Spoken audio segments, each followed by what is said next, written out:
Aujourd'hui, je vous propose de réaliser ensemble un diagramme de Gantt assez complet, dans lequel on va pouvoir changer les liens entre les différentes tâches, donc des liens fin à début, c'est le lien classique, la première tâche se termine et la deuxième se commence, des liens début à début, des liens fin-fin, des liens fin-début, début-fin. Je vais pouvoir changer les antécédents, par exemple ici j'ai un lien fin à début de la tâche 1.2. Si je mets début à début, les deux tâches commencent en même temps. J'ai rajouté aussi une notion de décalage, de lag. Je vais pouvoir décaler d'un jour. Donc tout ça, ça va se faire automatiquement. Je vais avoir une barre de progression qui se remplit automatiquement en fonction de la date du jour. Donc c'est une progression théorique, si on respecte le délai. Et puis donc j'ai les dates qui se calculent automatiquement. Je vais pouvoir naviguer dans mon Gantt grâce à une barre de défilement en haut. Et j'ai aussi deux notions supplémentaires. Une notion de lot, les tâches 1, 2 et 3 appartiennent au lot 1. Et donc j'ai comme ça calculé l'amplitude de ce lot. Et puis j'ai une dernière notion qui peut être intéressante, c'est la notion de jalon, qui me permet d'avoir un repère visuel sur mon diagramme de Gantt, sur l'échéance de mon lot par exemple. Donc voilà, je vais vous apprendre à faire ça étape par étape. Et pour ça, on va repartir d'un fichier Excel vierge. La première chose dont on va avoir besoin, c'est déjà de constituer cette grille ici, qui va être vierge. Donc, ce qu'on va faire, c'est qu'on va saisir les informations. Je vais avoir besoin d'une colonne WBS. Le WBS, c'est l'organigramme des tâches qui va me permettre d'organiser mes différentes tâches les unes par rapport aux autres. Je vais avoir besoin du type d'élément. Est-ce que c'est une tâche? Est-ce que c'est un jalon? Est-ce que c'est un lot? Je vais avoir besoin du nom de la tâche, ou du nom du jalon, ou du nom du lot. Et ensuite, je vais avoir deux notions qui sont intéressantes que j'ai mis ici. Je vais pouvoir, dans certains cas, imposer une date de début, si j'ai envie vraiment que ce soit telle date, ou une date de fin. Donc, je vais mettre début imp pour imposer, fin imposer. Voilà. Je vais avoir besoin ensuite, quel est le type de lien de ma tâche. Donc, je vais appeler cette colonne lien. Je vais avoir besoin d'une colonne antécédent pour pouvoir spécifier quel est l'antécédent de la tâche que je suis en train de faire. Ici, par exemple, mon antécédent, c'est la tâche 1.2. Mais si je mets comme antécédent, par exemple, je vais mettre un lien fin à début. Ici, on voit bien que c'est fin à début. Si je mets 1.1, ça ne change pas grand-chose parce que ici, c'était le même, elle se termine au même moment. Si je mets aussi fin à début, et je vais mettre 0 en décalage, vous voyez qu'elle commence bien un jour après la tâche 1.1. Si je mets 1.2 maintenant, hop, ça se décale après la tâche 1.2. Donc ça, c'est une notion importante. Je vais pouvoir changer l'antécédent. Je reviens ici sur celui que je suis en train de créer. Je vais donner une notion aussi de décalage. Ça peut être intéressant. Des fois, ma tâche 2, elle commence un jour après la fin de la tâche 1. Donc ça, c'est assez intéressant. Je vais avoir une colonne que j'avais masquée. C'est la ligne de l'antécédent. Une colonne dans laquelle on va récupérer le numéro de la ligne de l'antécédent. Et si on ne renseigne pas d'antécédent, par défaut, on va faire en sorte que l'antécédent, c'est la tâche qui est juste avant. Je vais avoir ma barre de progression. Et ensuite, je vais avoir la durée de la tâche qu'on va renseigner. Et les deux colonnes les plus importantes, la date de début de la tâche et la date de fin. Voilà, ça fait beaucoup de colonnes, mais vous inquiétez pas, il y en a beaucoup en fait qu'on va saisir manuellement. Alors, la colonne WBS, elle est toute petite, donc ce que je vais faire, c'est que je vais changer l'orientation de ma colonne. Hop, je vais mettre comme ça, texte vers le haut, je vais la réduire comme ça. Voilà, on va avoir pas grand-chose à dire là-dessus. Toutes mes colonnes, je vais les centrer comme ceci. Et maintenant, je vais commencer à remplir ces différentes colonnes. Alors, je vais reprendre rapidement le même modèle que ce que j'avais fait. Donc, j'avais une tâche 1, en fait, qui était mon lot. une tâche 1.1, 1.2, 1.3, je fais 3 tâches. 1.j pour mettre un jalon. Ensuite, j'ai mon lot 2, 2.1, 2.2, 2.3. Je vais mettre aussi un jalon. J'ai un lot 3, 3.1, 3.2 et 3.3. On va s'arrêter là. Donc, pour remplir maintenant ma colonne type, je vais avoir besoin, en fait, on va faire une liste déroulante dans laquelle je vais pouvoir sélectionner est-ce que c'est un jalon, est-ce que c'est un lot ou est-ce que c'est une tâche. Pour ça, on va créer un deuxième onglet qu'on va appeler paramètres, dans lequel je vais avoir 3 tableaux. Un tableau qui va me permettre de sélectionner les différents types, un tableau qui va me permettre de sélectionner les différents liens, hein, fin à début, début à début, etc. Et puis un tableau dans lequel je vais mettre les jours fériés. Ça va être super important parce que dans tous les calculs qu'on va faire, on va exclure les jours fériés et potentiellement aussi les congés. Donc si vous avez des congés, on les mettrait aussi à cet endroit-là. Donc cet onglet, je vais l'appeler paramètres. Et dedans, je vais faire un premier tableau donc avec les types. Dans les types, j'ai une tâche, j'ai un lot et j'ai un jalon. Important, ça je vais le convertir en tableau. Comme ça, si demain j'ai un nouveau type qui apparaît, je ne sais pas ce que ça pourrait être, je vais pouvoir l'insérer ici et il apparaîtra dans ma liste déroulante. Donc pour ça, je vais dans Insertion, Tableau. Où se trouvent mes données, c'est bien de A1 à A4. Par contre, il y a un en-tête, un type, c'est mon en-tête. Je valide. Je vais renommer tout de suite mon tableau. Tab type. Et ce que j'aime bien faire quand on a des tableaux comme ça et qu'on a des colonnes qu'on veut rajouter dans une liste déroulante, c'est donner un nom à la colonne.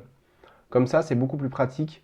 Quand on définit la liste déroulante, je peux coller le nom de ma colonne. Et puis, on verra tout à l'heure que c'est important de le faire pour la liste des jours fériés, parce qu'on ne peut pas, dans la mise en forme conditionnelle, utiliser un nom de colonne d'un tableau. Il faut passer par un nom de liste, comme ça.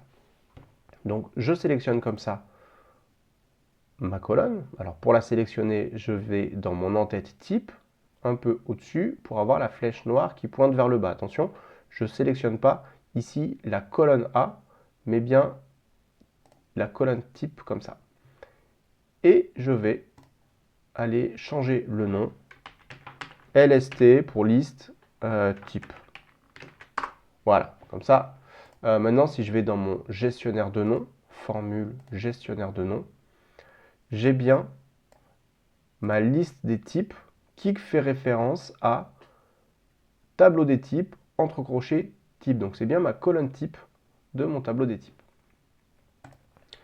Je vais tout de suite faire mes deux autres tableaux. Donc j'ai dit que j'avais besoin d'un tableau qui me fait la liste des liens. Donc je vais mettre lien. Dans la liste des liens, le plus courant, c'est FD pour fin à début. Ensuite, on a DD, début à début. Ensuite, je vais avoir FF pour fin à fin. Et je vais avoir DF pour début à fin. Ça, c'est les différents liens qu'on va pouvoir avoir entre nos différentes tâches. Je fais pareil, j'insère un tableau qui a un en-tête. Je vais l'appeler tab lien.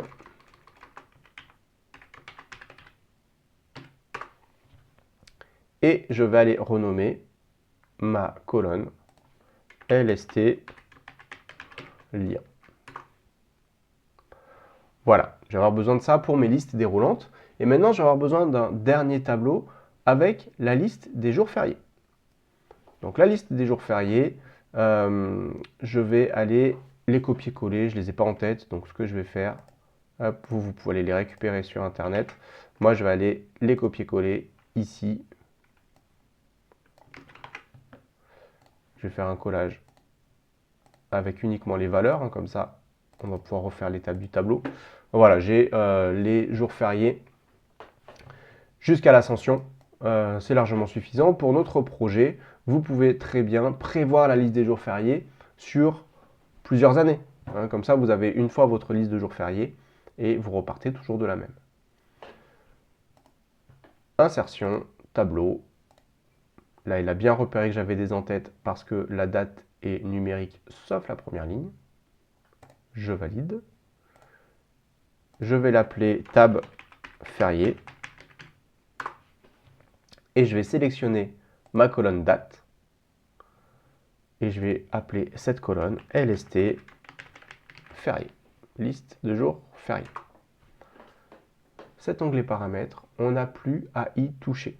Hein, c'était simplement pour récupérer ces trois tableaux et honnêtement, on aurait besoin simplement de ce tableau obligatoirement parce qu'on aurait très bien pu créer des listes déroulantes avec écrit à l'intérieur de la liste déroulante tâches, lots, jalons.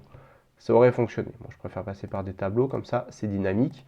Je peux les changer directement dans un onglet paramètres. Je reviens sur mon onglet que je vais appeler Gantt et je vais maintenant faire une liste déroulante ici dans le type pour pouvoir paramétrer facilement est-ce que c'est un lot, est-ce que c'est un jalon ou est-ce que c'est une tâche. Je sélectionne mes données, en tout cas les cellules qui vont accueillir ces listes déroulantes, et je vais aller dans l'onglet Données. Dans l'onglet Données, je vais utiliser l'utilitaire qui est ici, Validation des données. C'est un utilitaire qui va vous permettre de restreindre la saisie dans une cellule. Je le sélectionne et vous voyez, j'ai critères de validation autorisé. Par défaut, c'est tout. Je peux écrire ce que je veux dans la cellule.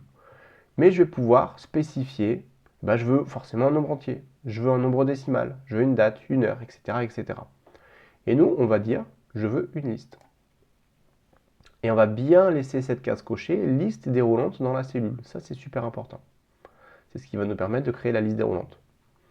Et ensuite, dans Source, je vais pouvoir utiliser le nom que j'ai défini. Si je n'ai pas trop de mémoire, je peux appuyer sur F3.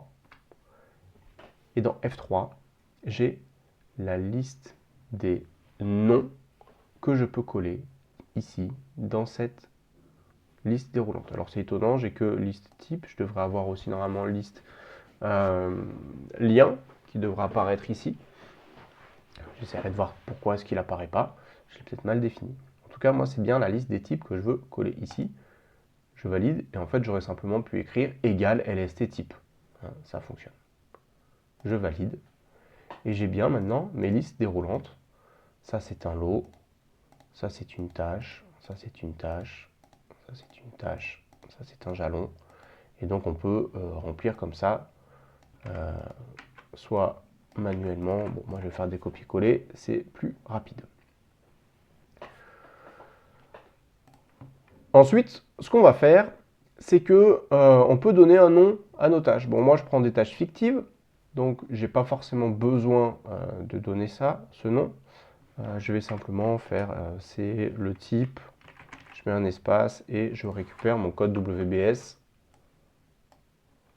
Voilà, lot 1, tâche 1.1, jalon 1J, etc. Donc j'ai simplement fait un égal le type et un espace entre guillemets et le code WBS pour générer ça. Je vais le copier-coller en valeur. Hop, j'ai pas besoin de garder les formules. Alors, ce qu'on va faire, c'est qu'on va définir maintenant une date de début du projet. Et on va la définir, par exemple, au 20 février 2023. Imaginons que le projet a déjà commencé. Pourquoi est-ce que je fais ça? Parce que ma première tâche, le début de cette tâche, on va l'imposer à la date de début du projet. Comme ça, tous nos calculs vont dépendre de tout ça. Et si demain, je voudrais que la tâche 2.1 commence forcément le 15 mars, je pourrais très bien écrire ici 15.03 et on fera en sorte que ça fonctionne. Donc début imposé, fin imposé, c'est le principe de ces deux cases. Ce qu'on fera tout à l'heure, c'est qu'on mettra des débuts imposés sur les jalons parce que En fait, on ne va pas calculer des dates sur les jalons. C'est nous qui les définissons. Ensuite, je vais avoir comme ça cette colonne lien dans laquelle je vais pouvoir spécifier est-ce que je veux créer des relations de fin à début, ça va être la relation par défaut, ou d'autres relations. Et là, je vais avoir plusieurs colonnes en fait qui vont être intéressantes uniquement pour les tâches. Donc on a plusieurs colonnes, lien antécédent, décalage, ligne antécédent et durée, pour lesquelles on va faire une mise en forme conditionnelle. Cette mise en forme conditionnelle, elle va dépendre de la colonne B, du type. Et donc on va faire une formule. Je veux que le type soit différent de tâche pour que je grise la cellule. Mais pour ça, en fait, toutes ces colonnes-là, on va les utiliser régulièrement dans des formules. Et pour simplifier la rédaction de nos formules, ce qu'on va faire, c'est qu'on va définir des noms qui vont être dynamiques. Je vais définir un nom, par exemple, WBS, qui va me récupérer le code WBS de la ligne sur laquelle je suis en train de travailler. Pareil, type, je vais créer un nom type qui va me récupérer le type de l'élément sur lequel je suis en train de travailler. Pour faire ça, c'est très simple. Regardez, je me mets sur la première valeur de WBS. Je vais dans Formule, définir un nom. Le nom, il va s'appeler WBS. Il va s'étendre uniquement sur le classeur, hein, ou je pourrais même mettre sur l'onglet Gantt, peu importe. Et il va faire référence à quoi? Gantt à 6, sauf que comme je veux qu'il s'adapte ligne par ligne, je vais enlever le dollar devant le 6. Dollar à 6. Regardez ce qui se passe quand je fais ça. Je valide, je me mets sur une autre cellule, je fais égal WBS. Regardez ce qui est en bleu, c'est bien le WBS de la ligne sur laquelle je suis. Si je me mets là, égal WBS, c'est bien le WBS de la ligne sur laquelle je suis. Et ça va nous aider grandement quand on va faire nos formules. Donc, je vais faire pareil pour le type. Définir un nom, on va l'appeler type. Gantt $B6. Je vais faire pareil pour le nom de la tâche, même si j'en ai pas vraiment besoin du nom de la tâche, donc non, je ne vais pas le faire. Je vais faire pareil pour le début imposé. Définir un nom, je vais mettre début imp $D6 pour fin imposé, fin imp $E6. Maintenant, je reprends mon idée de créer cette mise en forme conditionnelle. Quand on crée une mise en forme conditionnelle, donc je veux griser cette cellule lien, à condition que ici ce ne soit pas une tâche. Et en fait, on va aller un petit peu plus loin parce que on veut que ce ne soit pas une tâche, mais on veut aussi que la première tâche ne soit pas, qu'elle soit grisée aussi, parce qu'on ne va pas créer d'antécédent ou de lien sur la première tâche. La première tâche, elle est imposée au 20 février. Il n'y a pas de lien avec une tâche précédente parce qu'il n'y a pas de tâche précédente. Donc, dans la mise en forme conditionnelle, il faut qu'on prenne ça aussi en compte. Donc, pour griser cette cellule, j'ai deux possibilités. Il faut soit que le type ne soit pas une tâche, ou alors, si je suis sur une tâche, il faut que je sois sur pas la première tâche. Il ne faut pas que je sois sur la première tâche. Donc, je vais compter combien de fois apparaît tâche dans B6 jusqu'à B6, puis après pour la ligne d'après de B6 à B7, puis de B6 à B8, etc.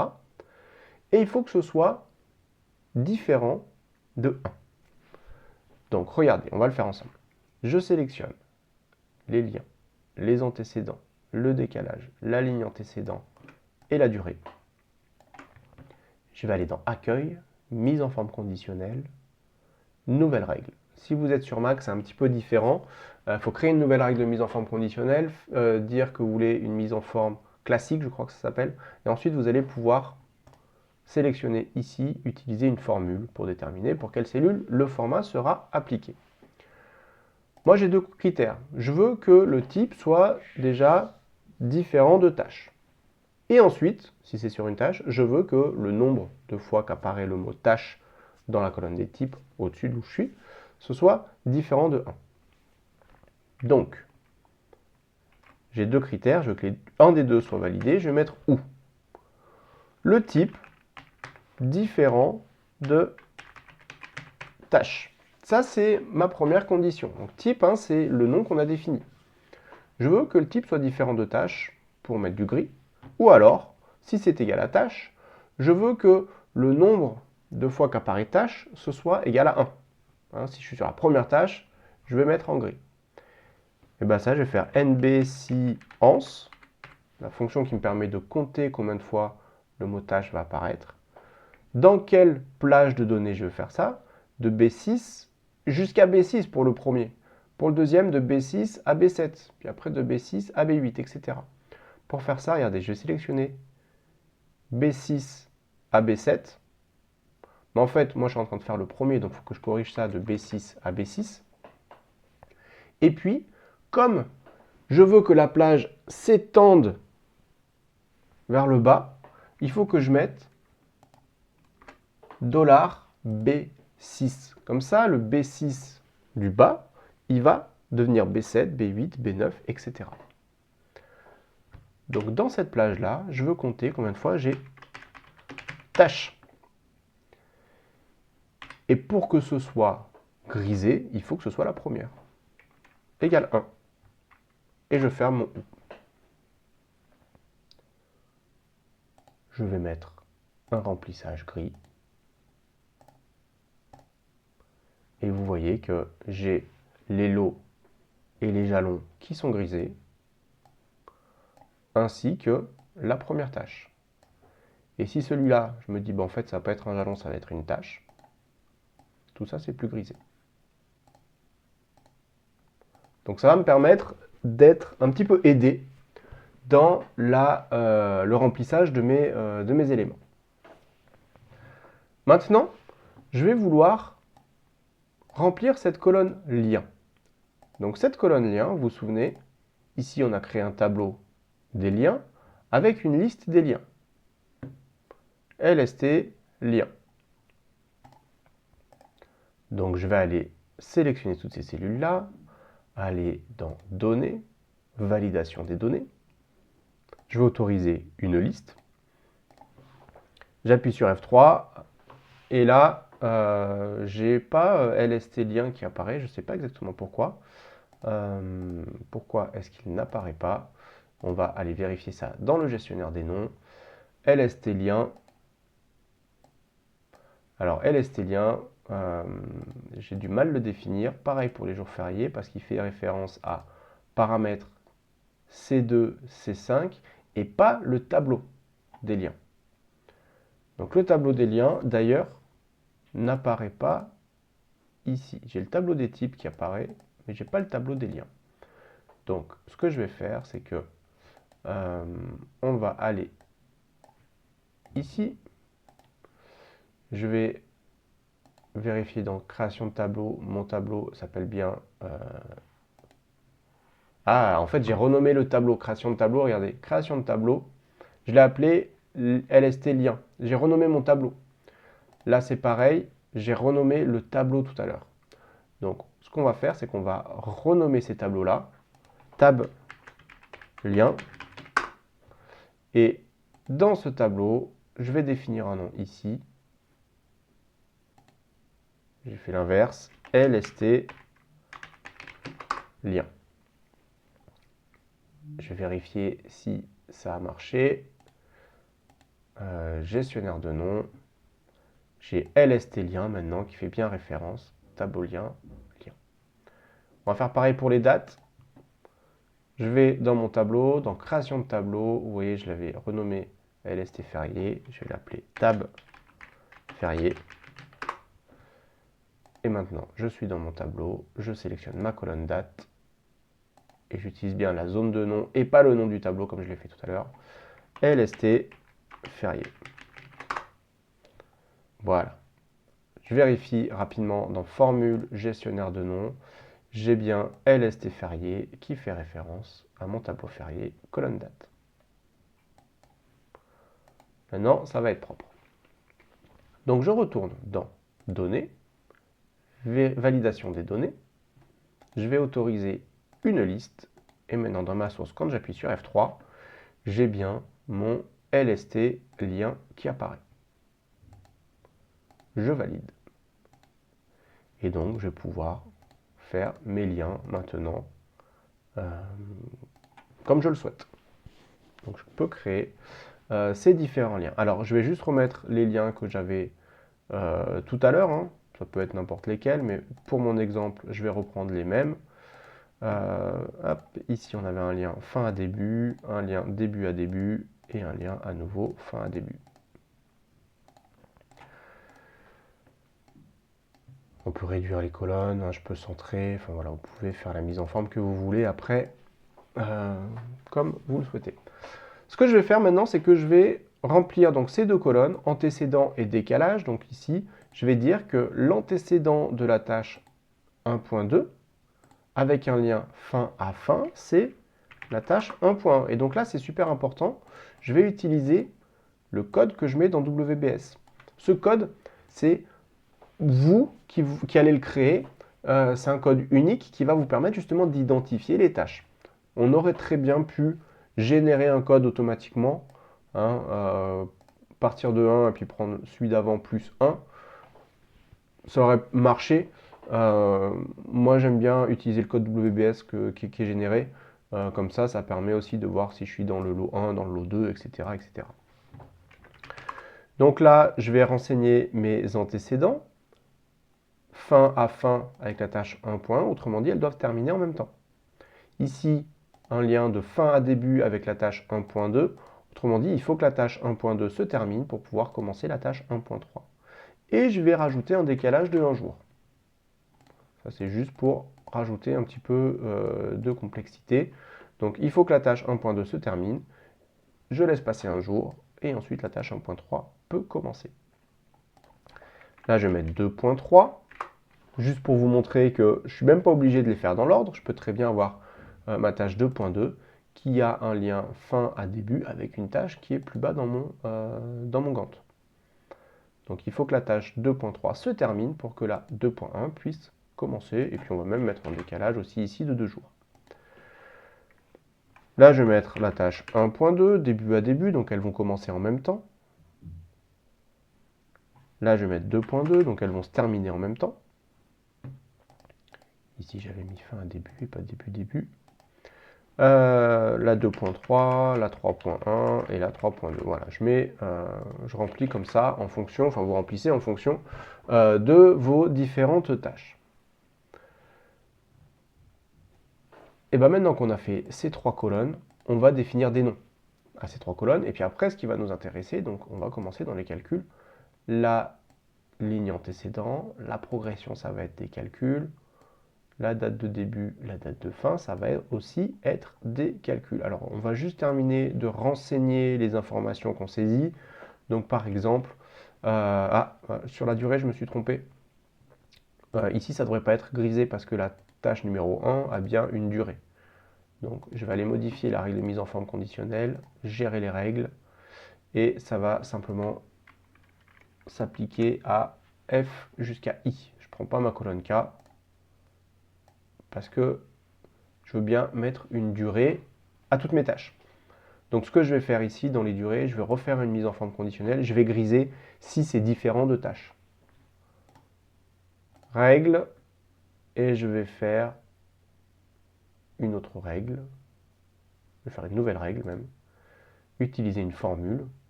Et ma formule, je veux que le type, ce soit différent de tâche.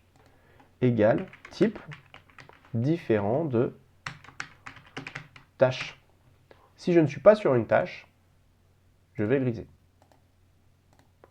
Voilà, comme ça, sur les lots, la durée est grisée parce qu'on va la calculer automatiquement. Sur les jalons, il n'y a pas de durée. Un jalon, c'est une tâche avec une durée à 0. Hein. Si vous prenez MS Project, par exemple, un jalon, ce sera une tâche avec une durée nulle. Donc la durée, on va la mettre en jour ouvré. Je reprends juste ce que j'avais dans mon exemple de tout à l'heure. Hop. Mais ça, encore une fois, c'est vous qui allez les définir. On reviendra ici après pour la mise en forme. Je vais créer donc mes 4 noms pour pouvoir les utiliser après pour faire mes calculs. J'ai besoin d'un nom pour le lien. Donc je me mets dans la première cellule comme tout à l'heure. Je vais dans Formule, définir un nom. Le nom il s'appelle lien et je vais mettre Gantt $F6. Antécédent, on va faire pareil.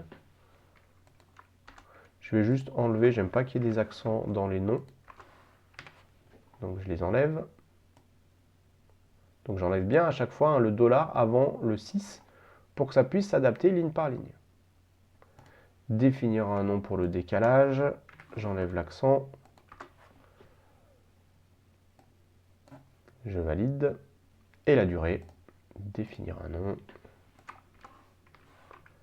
Et j'enlève le dollar. Voilà.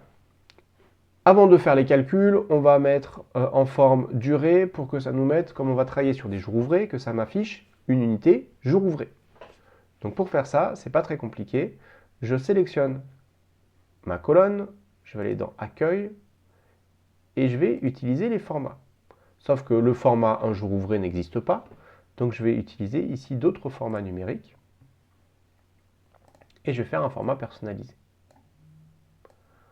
Le code format, ça va être 0 pour dire que c'est du numérique, je ne mets pas de format particulier, mais tout de suite derrière, je vais écrire jour ouvré. Donc je vais mettre un guillemet, attention, je ne mets pas d'espace, je mets un guillemet, et l'espace, je vais le mettre après mon guillemet. Et j'écris jour ouvré. 0, guillemet, espace jour ouvré, je ferme mon guillemet. Je valide. Et là, vous voyez que ça met un jour ouvré, 3 jours ouvrés, 4 jours ouvrés, 5 jours ouvrés, etc. Alors que dans la cellule, c'est bien le nombre qui est écrit. Comme ça, on va pouvoir faire des calculs. Si vous êtes un petit peu tatillon, vous voyez que ici, j'ai écrit un jour ouvré et il y a les S qui apparaissent. Donc, on va pouvoir modifier ça. Je retourne dans mon format et en fait, je vais pouvoir mettre une condition dans le type ici, dans mon format personnalisé. Cette condition, je vais la mettre entre crochets. Je mets un crochet. Si c'est supérieur à 1, ce sera 0 jour ouvré avec un S. Je me mets à la fin, point virgule, et je vais faire, si c'est égal à 1, mon code format, ce sera 0, guillemet, espace, jour, ouvré, sans S. Donc ça, c'est intéressant parce que juste avec un code format, on va pouvoir gérer comme ça, est-ce qu'il y a un S, est-ce qu'il n'y a pas d'S, etc., etc. Donc, entre crochets supérieur à 1, 0 jour ouvré avec des S, point virgule, entre crochets égale 1, 0 jour ouvré sans S. Et là, vous voyez que j'ai un jour ouvré, si je mets 2 jours ouvrés, avec des S. Voilà, on va pouvoir maintenant commencer à faire les choses intéressantes, c'est-à-dire les calculs. Tout ça, jusqu'à présent, c'était simplement remplir des cellules avec des listes déroulantes, etc. Il n'y avait pas de grandes difficultés.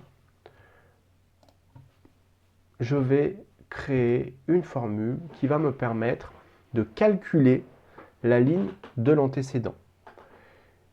La ligne de l'antécédent, en fait, ici, c'est 1.1.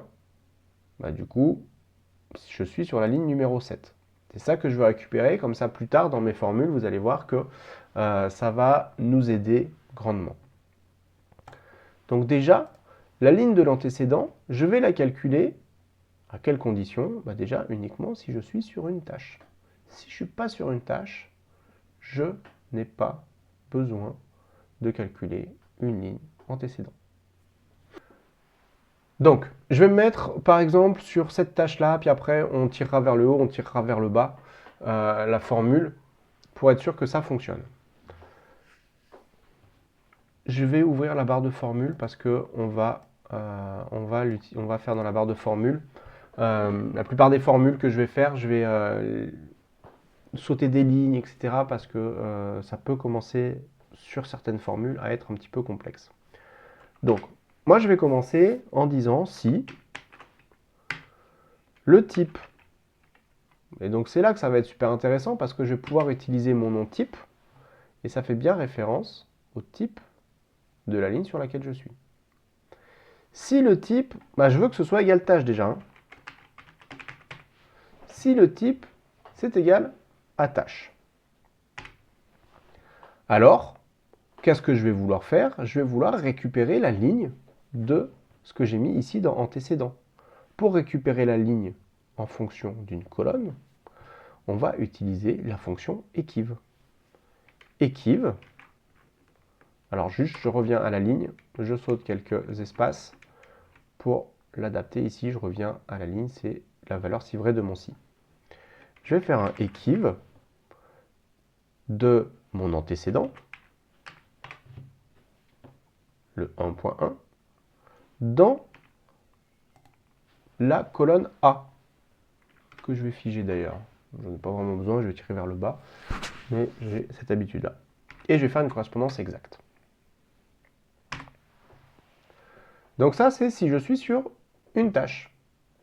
Point virgule, je reviens à la ligne, je vais faire la valeur s'il faut. Si je ne suis pas sur une tâche, je vais mettre guillemets, guillemets. Je n'ai pas besoin d'écrire d'antécédent. Et je vais fermer ma fonction si. Donc si le type c'est une tâche, alors je vais faire equiv de l'antécédent, donc je vais récupérer la ligne de l'antécédent. Sinon, je ne fais rien du tout. Je valide. Ici, vous voyez que je suis bien sur la ligne numéro 7. La 1.1, c'est la ligne numéro 7. Si ici, je mets 1.3, ça me calcule la ligne numéro 9. Je peux tirer ça vers le haut. Je recopie les valeurs sans la mise en forme. Et vers le bas, je recopie les valeurs sans la mise en forme. Alors, deux choses. La première tâche, je suis bien sur une tâche, mais je n'ai pas d'antécédent. Ça me met diazen 1.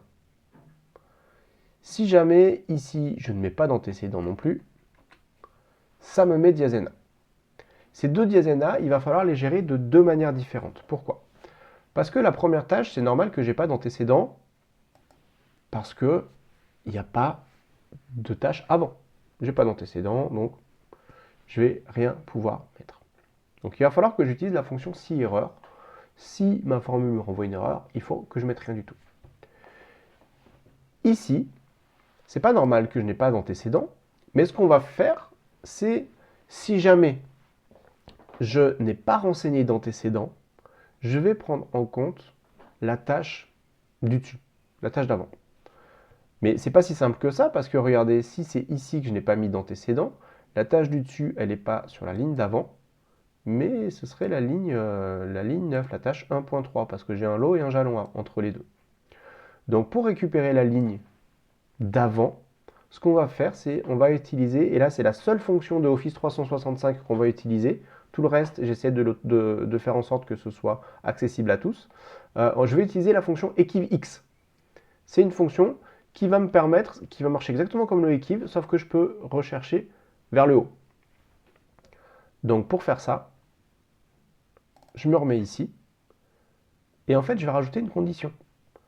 Le equiv, je vais le faire à condition que l'antécédent n'est pas vide. Et si l'antécédent est vide, ici je vais faire un equivx. Donc je vais rajouter une condition si antécédent est différent de rien du tout, alors je vais faire mon equiv. Donc si je suis sur une tâche et que l'antécédent est différent de vide, je fais un equiv. Sinon, je vais faire un equivx pour récupérer la ligne de la tâche précédente. Equivx. Ma valeur cherchée, je vais chercher tâche. Je veux la tâche précédente, donc ce sera le type tâche. Tâche. Et le tableau, bah ici je suis sur la ligne 8. Donc le tableau, je veux que ce soit ce qui est au-dessus. Donc, en l'occurrence,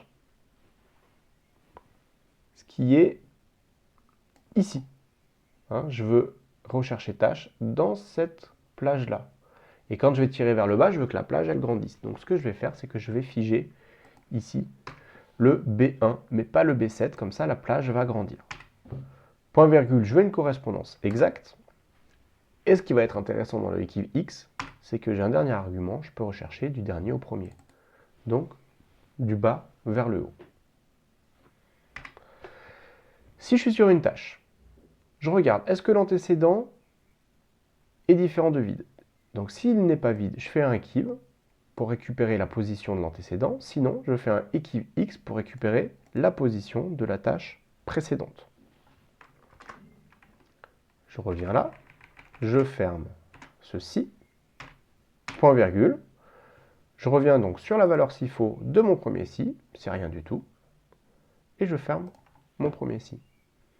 Et je vais juste rajouter la fonction si erreur qui va me permettre de faire en sorte que si jamais ça me renvoie une erreur, comme sur la première ligne, hein, c'est toujours le cas, hop, je tire juste. Si j'ai une erreur, je veux que ici ça me renvoie rien du tout. Donc je me mets ici et je vais faire si erreur, parenthèse. J'ai toute ma fonction, je me mets tout à la fin, point virgule, guillemets, guillemets, si ça me renvoie une erreur, je mets rien du tout. Je valide, je tire vers le bas. Et donc là, simplement pour vous montrer que si je ne mets pas d'antécédent, ça me récupère bien la ligne 7. Ici, mon antécédent, c'est le 2.3, ligne 14, c'est bien ça. Si je n'en mets pas, il me récupère la ligne 9, c'est bien la tâche d'avant. Donc comme ça permet de sécuriser un petit peu pour être sûr qu'on aura toujours une ligne antécédent. Et je vais donner un nom à cette colonne, ligne antécédent, parce qu'on va pouvoir l'utiliser plus tard. Formule, définir un nom. Je vais l'appeler LIG pour ligne, anté pour antécédent. Et j'enlève bien le dollar avant le 6 ici.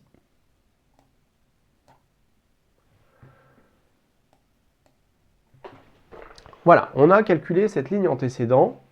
Et maintenant, ce qu'on va faire, c'est que on va devoir calculer ces fameuses dates de début, dates de fin. La progression, ce sera une barre de défilement qui va me permettre de voir où est-ce que j'en suis par rapport à aujourd'hui. Mais pour la barre de progression, il faut déjà que j'ai la date de début et la date de fin de mes tâches, hein, pour pouvoir voir où est-ce que j'en suis par rapport à ça. Et là, c'est là où on a les formules les plus complexes du Gantt. Une fois qu'on aura fait ça, tout le reste, ce sera assez simple. La date de début et la date de fin, en fait, on a plusieurs possibilités. Si je suis sur une tâche, dans un premier temps, je vais regarder si j'ai une date imposée. Si j'ai une date imposée, la date de début, ce sera la date qui est imposée. Si je n'ai pas de date de début qui est imposée, mais que j'ai une date de fin qui est imposée, il va falloir que je calcule la date de début en fonction de la date de fin. Deuxième possibilité. Ensuite, si je suis sur un lien fin à début ou début à début, ma date de début, elle va dépendre de mon antécédent.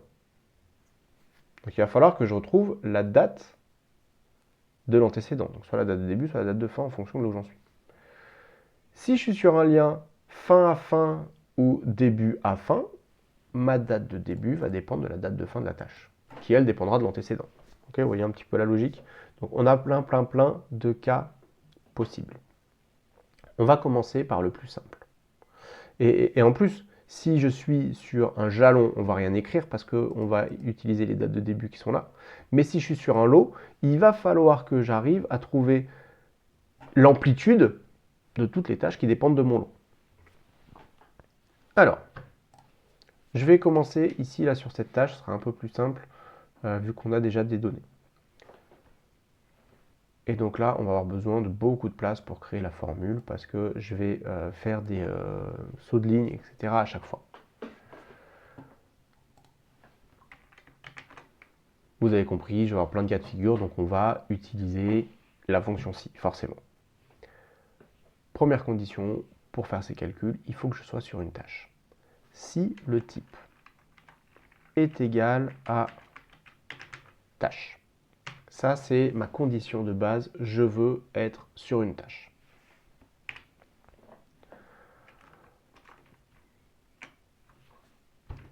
Qu'est-ce qui se passe si je suis sur une tâche? Si je suis sur une tâche, je vais déjà régler le cas simple. Le cas simple, c'est si j'ai un début ici qui a été imposé. Si, et comment est-ce que je vais faire pour être sûr qu'il y a un début imposé? Je vais regarder, est-ce que début impose est différent de rien du tout? Dans ce cas-là, la date de début de ma tâche, ça va être cette fameuse date qui m'a été imposée. Donc je vais mettre début imp. Si je suis sur une tâche et que le début a été imposé, je récupère le début imposé. Ça, c'est le cas le plus simple. Je passe à la valeur s'il faut de ceci. Maintenant, je vais regarder, est-ce que fin imposé est vide ou pas? S'il n'est pas vide, je vais calculer en fonction de la date de fin. Alors ici, petite parenthèse, j'utilise plein de fonctions si imbriquées. Je trouve ça plus simple dans la conception de la formule. Vous pouvez utiliser d'autres fonctions qui existent, notamment le si condition. Bon, moi je préfère celui-ci, notamment pour avoir une valeur si faux globale à la fin. Si la fin a été imposée, donc fin indifférent de rien du tout, alors je vais devoir calculer, pardon j'ai fait tabulation au lieu de mettre des espaces, je vais vouloir calculer la date de début en fonction de la date de fin de ma tâche.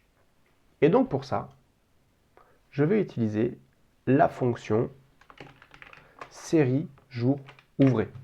Cette fonction série jour ouvré, elle va me permettre de partir de la date de fin et d'enlever un nombre de jours ouvrés qui correspond à la durée. Donc pour ça, je n'ai pas encore défini de nom date de fin. Il faudrait que je définisse un nom date de fin, ce serait plus simple dans mes formules. Pour l'instant, je vais récupérer cette cellule-là, la date de fin, même s'il n'y a rien, mais ça sera rempli. Je vais décaler de combien? Je vais décaler de la durée de ma tâche moins un jour. Pourquoi? Parce que si ma tâche elle dure un jour, en fait je vais commencer à travailler le 20 février le matin et je vais terminer le 20 février après-midi, soir. Donc la date de début et la date de fin doit être la même chose. Donc série jour ouvré va ajouter ou supprimer un nombre de jours ouvrés. Moi, comme je travaille sur le début de ma plage et la fin de ma plage, il faut que je fasse moins 1 pour le prendre en compte. Donc ici, le nombre de jours que je vais décaler, c'est la durée moins 1. La durée de la tâche moins 1. Et j'ai un dernier argument dans série jour ouvré qui est les jours fériés. Ici, je vais pouvoir lui donner la liste de jours fériés. Ça va les exclure du calcul.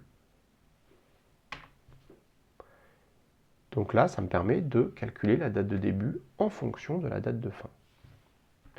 Je vais juste faire des retours à la ligne et mettre des guillemets pour la suite.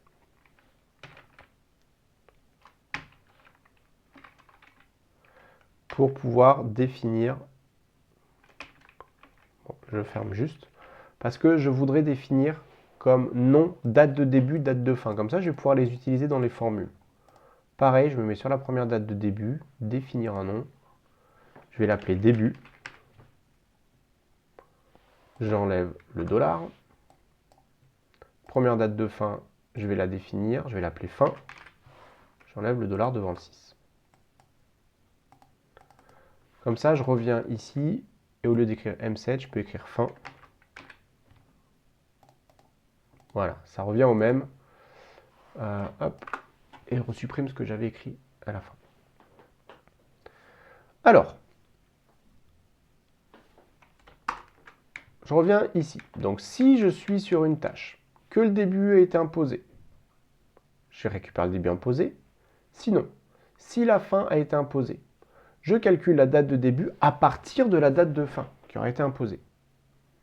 Sinon, ça veut dire que je suis sur une tâche, que le début n'est pas imposé, que la fin n'est pas imposée, donc je vais regarder les liens qui existent. Donc je vais faire si le lien est égal à, je prends le plus simple, fin début, alors je vais devoir faire une formule qui me récupère la date de fin de la tâche de l'antécédent pour pouvoir faire mon calcul. Donc, dans un premier temps, ce que je vais faire, c'est que je vais juste écrire calcul fin début. Hein, comme ça, on le fera après. Hop, calcul FD. On fera le calcul après. Point virgule. Sinon, si le lien est égal, qu'est-ce qu'on a d'autre comme lien qui va nous permettre qui va nous demander de calculer une date de début? Et bien, c'est le lien début-début qui me permet, je récupère la date de début de mon antécédent. Si lien égale DD pour début-début, alors je vais faire un calcul début-début. Donc je reviens ici, je vais écrire calcul début-début pour commencer. Calcul DD. Sinon, les autres liens qui existent, donc DF pour début, fin, ou FF, fin, fin, en fait, ces deux liens, ils me permettent de calculer la date de fin.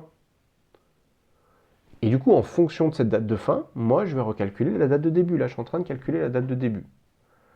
Donc, dans tous les autres cas, si je suis sur une tâche, que mon début n'est pas imposé, que ma fin n'est pas imposée, que je ne suis pas sur un lien fin-début ou début-début qui me permettent de calculer la date de début, je suis sur un lien début-fin ou fin-fin qui me permettent de calculer la date de fin, ma date de début, je vais la calculer en fonction de cette date de fin.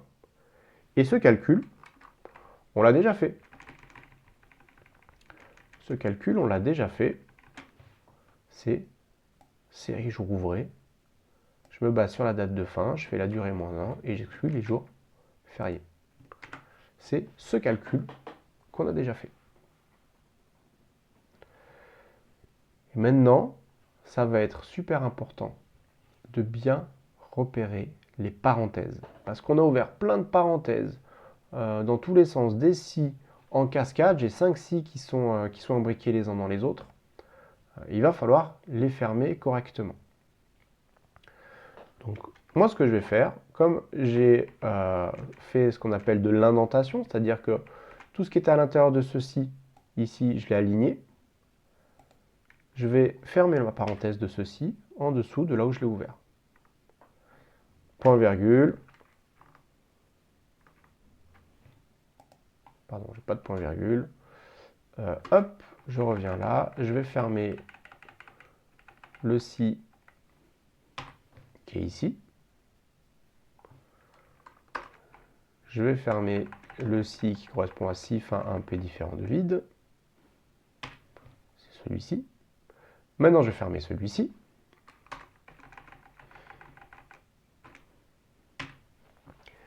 Et ensuite, j'ai ceci là maintenant. Je reviens dans ceci.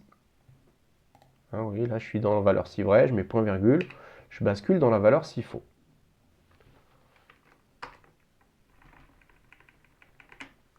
Donc si le type n'est pas égal à tâche. J'ai encore deux possibilités. Si je suis sur un jalon, je ne vais rien faire. Si je suis sur un lot, il va falloir que je calcule l'amplitude de ma tâche.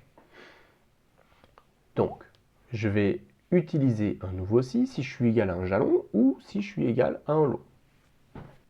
Donc, mon si, je vais faire si type égale à un lot. Je vais faire un calcul si c'est égal à un lot, si c'est égal à un jalon, je ne vais rien faire. Donc, si c'est égal à un lot, alors je vais faire calcul lot.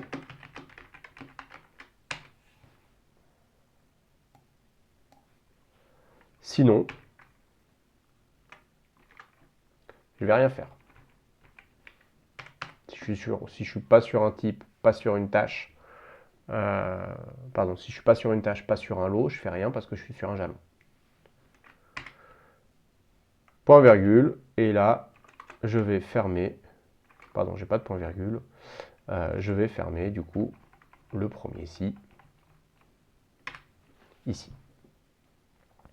Donc voilà, on a fait la structure de la formule qui est assez complexe, hein, mais en fait c'est juste de la logique, on va décomposer. Si je suis sur une tâche, je regarde si mon début est imposé, dans ces cas-là je récupère la date de début, sinon je récupère si la fin est imposée. Si la fin est imposée, j'aurai une date de fin dans la colonne fin, et du coup je vais me baser sur la date de fin, je vais enlever le nombre de jours ouvrés qu'il faut, qui correspond à la durée moins 1, et j'exclus les jours fériés. Sinon, je regarde si le lien c'est fin à début, auquel cas je vais faire un calcul pour les liens fin à début. Sinon, je regarde si le lien c'est début à début, auquel cas je vais faire un calcul pour les liens début à début. Sinon, donc je suis sur une tâche, dans tous les autres cas, je vais me baser sur la date de fin et je vais enlever la durée moins 1. Ensuite, si je ne suis pas sur une tâche, je regarde si je suis sur un lot. Si je suis sur un lot, je vais faire le calcul du lot. Sinon, je vais faire rien du tout. Je valide ça. Alors, ce qu'il va falloir que je fasse, c'est mettre ces deux colonnes en date courte pour qu'on puisse les voir. Je vais tirer vers le bas. Évidemment, je vais avoir plein d'erreurs. En tout cas, des choses assez incohérentes. Ici, le 3 janvier 1900. Pourquoi? Parce que j'ai un lien fin à fin qui devrait me permettre de calculer la date de fin. Et je vais pouvoir, comme ça, recalculer ici. Ici, ça met calcul FD. J'ai bien un lien fin à début, en fonction de la tâche précédente. Ici, calcul lot. Je suis bien sur un lot. Calcul FD, calcul DD. J'ai un lien fin à fin, donc je me base sur la date de fin, donc c'est cohérent. Calcul lot, FD, DD, FD. Ça fonctionne jusqu'ici. Hop. Et donc là, j'aurai calcul lot aussi, je suis sur le lot 1. Donc maintenant que j'ai fait la structure de ma formule, il va falloir que je regarde comment est-ce que je vais pouvoir faire mon calcul pour mon lien fin à début, le calcul pour le lien début à début, et dans un deuxième temps, une fois qu'on aura fait la deuxième colonne, on essaiera de faire les formules pour faire les lots. Alors, pour le premier cas, calcul de fin à début. Calcul de fin à début, donc que je vais remplacer ici. On se met dans cet exemple-là. La tâche 1.3, elle ne commence que à condition que la tâche 1.2 soit terminée. Donc il va falloir que je récupère la date de fin de l'antécédent, j'ai la ligne ici, et que je décale de 1 jour. Avec série jour ouvré, je vais décaler de 1 jour. Elle va commencer le lendemain de la date de fin de la tâche précédente. Alors pour récupérer, donc je me mets ici, je supprime calcul FD, je supprime bien les guillemets, je vais décaler de X jours ouvrés. Donc je vais utiliser la fonction série jour ouvré.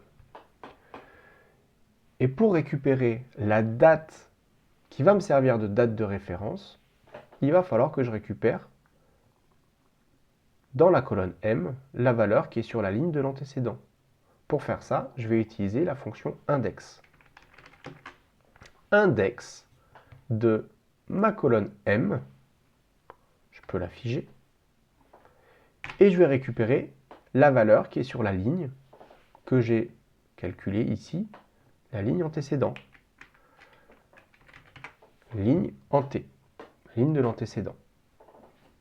Ça me permet de récupérer la date de fin de la tâche antécédente. Moi, je vais décaler ça de 1 jour pour commencer le lendemain. Et je vais aussi prendre en compte le fait que potentiellement, j'ai un décalage qui est possible. Donc 1 plus le décalage. Et dans cette fonction série jour ouvré, je n'oublie pas de spécifier la liste de mes jours fériés. Donc si le lien est fin à début, je vais prendre série jour ouvré pour décaler une date de X jours ouvrés. La date, c'est la date de fin de la tâche de mon prédécesseur, que je récupère avec la fonction index dans ma colonne des dates de fin. Je récupère ce qui est sur la ligne antécédente. Je décale de 1 plus le décalage et j'en exclus la liste des jours fériés. Le calcul début, c'est quasiment la même chose. Quasiment la même chose, sauf que je veux que mes dates commencent en même temps. Donc je ne vais pas aller chercher dans les dates de fin, mais dans les dates de début. Et puis je ne vais pas décaler de 1, comme je veux qu'elle commence en même temps, je vais décaler de 0. Plus quand même la notion de décalage. Parce que si je décale, si je fais un lien début à début plus 3 jours, il faut que je mette 3 jours de décalage. Donc ici, je vais faire série jour ouvré. Je vais partir comme date de référence la date de début de mon prédécesseur, index. Je sélectionne la colonne L. Alors vous avez vu, je suis en train d'écrire une formule en colonne L et je me base sur toute la colonne L. Ça ne va pas faire des références circulaires à condition que je paramètre bien le diagramme de Gantt. Ça on verra, je vous ferai un test tout à l'heure. De ma ligne antécédente, ça je récupère grâce à cette fonction index la date de début de mon prédécesseur. Je vais décaler de 0 jours plus le potentiel décalage. Et je vais exclure ma liste de jours fériés.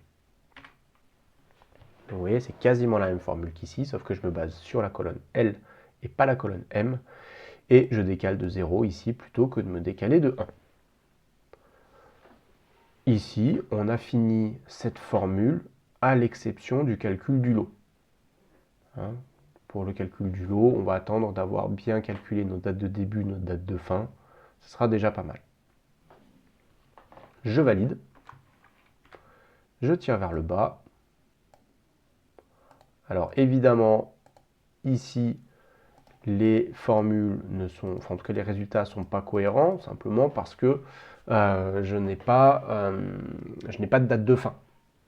Donc c'est normal que j'ai les 3 janvier 1900, etc. J'ai pas de date de fin, donc forcément ça ne marche pas. Date de fin. Date de fin, c'est un peu la même histoire. On va refaire à peu près la même chose. Donc, je commence. Si. Et là, je vais regarder si j'ai une fin qui a été imposée. Déjà, il faut que je regarde si je suis sur une tâche. Donc, si le type est égal à tâche. Alors,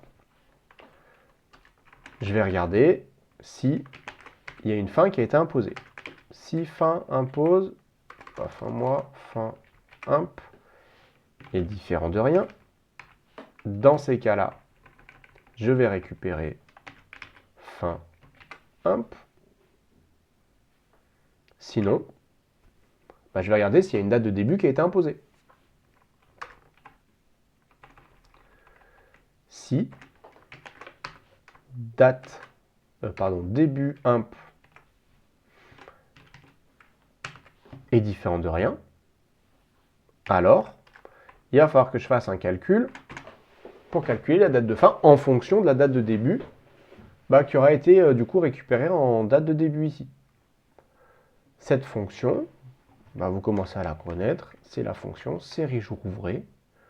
Je me base sur la date de début. Je vais me décaler de la durée de ma tâche, moins 1. Toujours pareil, si je commence le 20 février, elle dure un jour, et elle commence le 20 au matin, et je vais rajouter un jour moins 1, donc la durée moins 1. Je vais rajouter 0 jours en fait. Mais si ma tâche elle dure 2 jours, je vais me décaler d'un jour.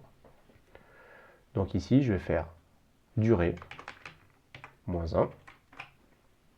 Et j'exclus évidemment la liste de jours fériés. Donc si je suis sur une tâche, que la fin est imposée, je récupère la fin imposée. Sinon, si le début est imposé, je me base sur le début, je me décale de ma durée moins 1, nombre de jours ouvrés, et j'exclus les jours fériés. Sinon, sinon j'ai deux cas où il va falloir que je calcule la date de fin. C'est si le lien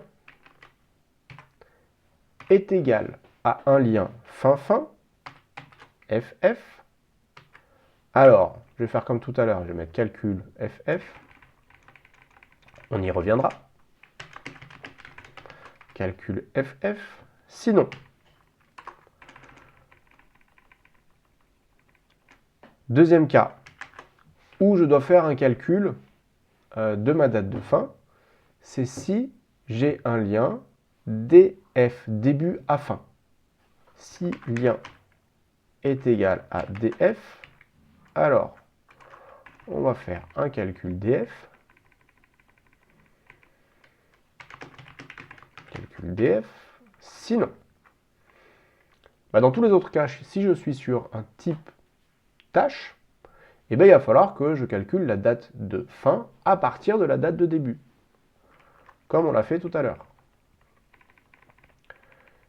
Le calcul pour calculer la date de fin à partir de la date de début, c'est celui qu'on a fait ici. Donc là, vous voyez que je répète deux fois la même chose. Donc mes deux formules, elles ne sont pas complètement optimisées dans les si, etc. Parce que j'ai deux fois la même ligne. Mais disons que je le fais comme ça pour décomposer le raisonnement et que ce soit plus facile à comprendre. Je vais fermer le si lien df. Donc je viens ici, je ferme le si. Je vais fermer le si lien ff. Je vais fermer le si début imposé. Je vais fermer le si fin imposé. Voilà, donc là, j'ai bien fermé celui-là. Point virgule. Donc si le type est différent de tâche, je vais regarder si je suis sur un lot. Si type égale lot, alors je vais faire calcul lot. Sinon, je ne vais rien faire. Calcul lot. Sinon, donc là, vous voyez, c'est exactement la même structure que tout à l'heure, donc je vais un petit peu plus vite. Sinon, je ne fais rien. Je ferme ceci. Et je vais fermer le premier si. Je vais un tout petit peu plus vite. N'hésitez pas à mettre en pause pour bien reproduire, etc. Ou revenir en arrière s'il y a des choses qui ne sont pas comprises. Mais la logique est exactement la même que tout à l'heure. Je vais valider. Je tire vers le bas. Et donc là, j'ai des erreurs qui apparaissent. C'est normal. C'est normal. Parce que ça dépend les uns des autres. Et pour l'instant, je n'ai pas calculé des dates. Ça me met des valeurs parce que ça dépend du texte. Donc forcément, ça ne marche pas. Et là, vous voyez déjà la première date, ça fonctionne. Alors, on va remplacer du coup ces fameux calculs FF et calculs DF par les formules qui correspondent. Calcul FF. Donc, qu'est-ce que c'est que ce lien FF? Le lien fin-fin, ça veut dire que la date de fin de ma tâche ici, c'est la même que la date de fin de l'antécédent. Donc je vais récupérer la date de fin de l'antécédent grâce à la fonction index. Et je vais quand même prévoir un décalage avec série jour ouvré pour décaler de 0 plus le décalage, si jamais j'ai renseigné ici. Donc, calcul FF, je vais le remplacer par la fonction série jour ouvré. Je vais me baser sur la date de fin de mon antécédent. Pour ça, on l'a vu tout à l'heure, c'est index. C'est une date de fin, donc je récupère dans la colonne M. La valeur qui est sur quelle ligne? La ligne antécédent. Je ferme index. Je vais décaler de combien de jours? Comme elles doivent se terminer en même temps, 0, plus, mais je vais quand même prévoir le décalage. Point virgule, et je vais exclure la liste de jours fériés. Voilà, donc le lien FF, je récupère la valeur de la date de fin de mon prédécesseur, et je vais décaler un nombre de jours qui correspond à 0 plus le décalage. Alors il ne me reste plus que le dernier type, là, le lien DF, début à fin. Celui-là, il est un petit peu particulier.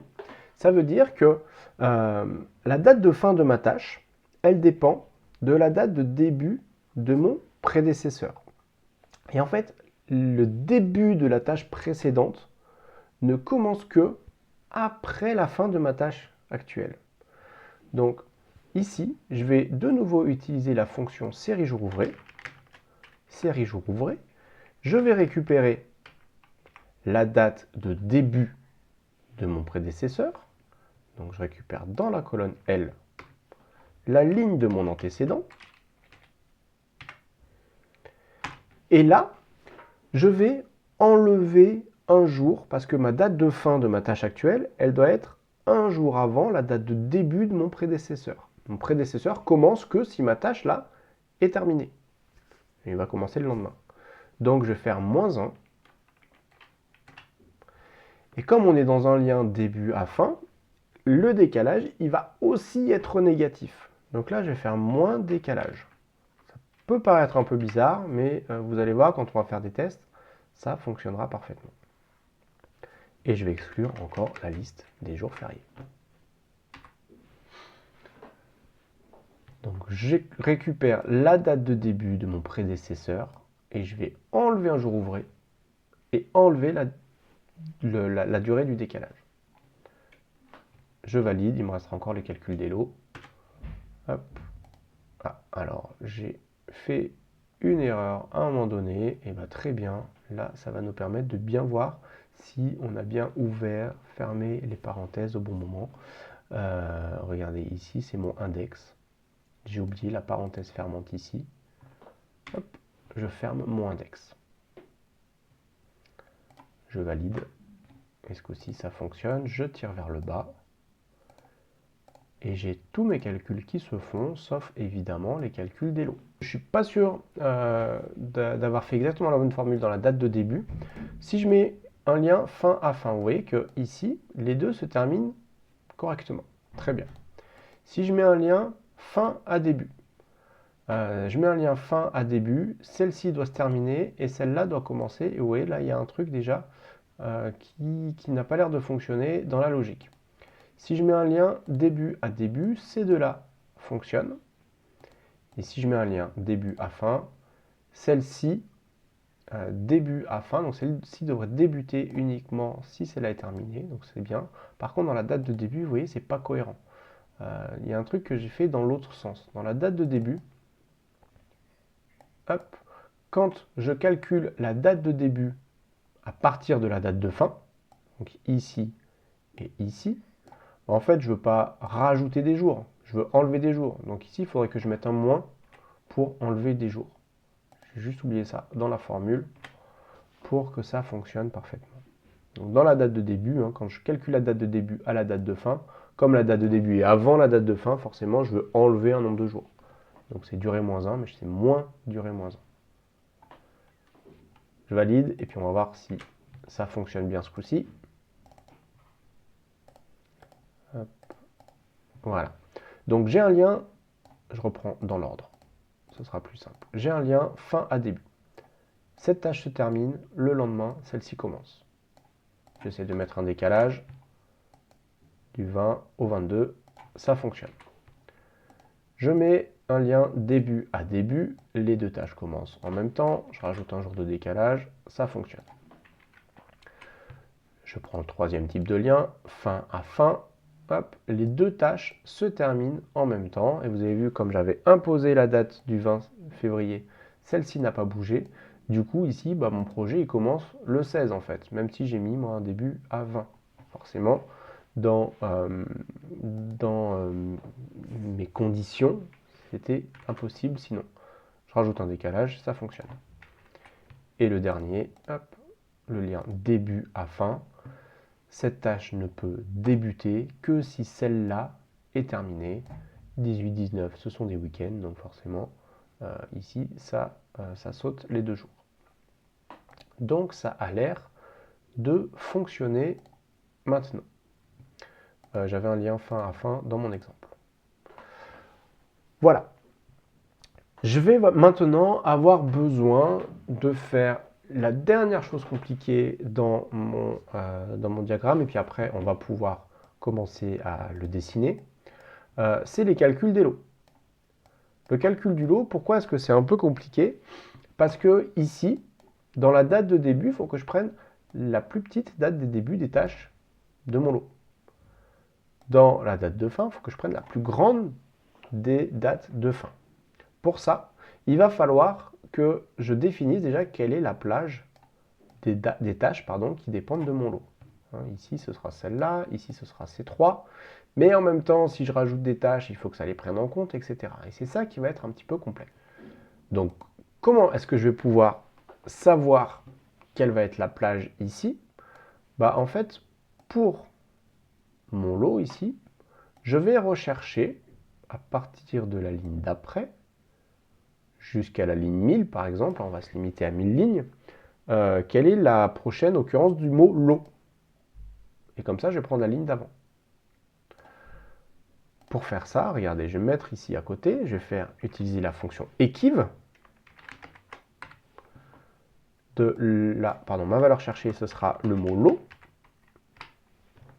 Mon tableau de recherche, ça va être tout ça. Et je vais aller plus loin. Je vais prévoir le cas d'avoir plein de lignes. Je vais aller jusqu'à la ligne 1000.